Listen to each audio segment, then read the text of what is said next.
ഏതെങ്കിലും രാഷ്ട്രീയ പാർട്ടിയുടെ ബിംബം മാതിരിയാണോ ഭാരതം?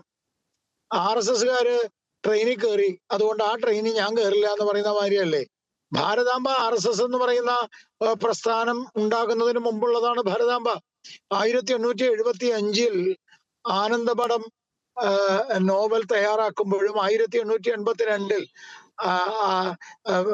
ആനന്ദമഠം നോവലുമായി ബന്ധപ്പെട്ട് ഭാരതാംബ എന്ന ഒരു സങ്കല്പമുണ്ട്.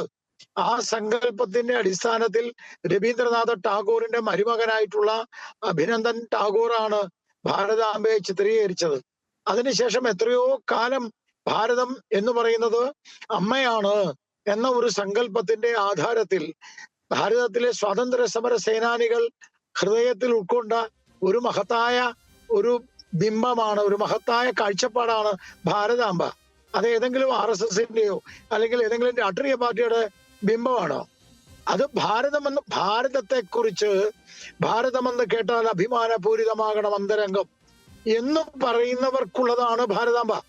ഭാരതം എന്ന് പറഞ്ഞാൽ ഞങ്ങൾക്ക് ഭാരതം വേണ്ട. അങ്ങനെയാണല്ലോ കമ്മ്യൂണിസ്റ്റ് പാർട്ടിയുടെ ജനനം എന്ന് പറഞ്ഞാൽ എന്താ? ഭാരതം, ഇന്ത്യ വേണ്ട. അങ്ങനെയാണല്ലോ താഷ്കണ്ടിലാണല്ലോ കമ്മ്യൂണിസ്റ്റ് പാർട്ടി ഉണ്ടായത്.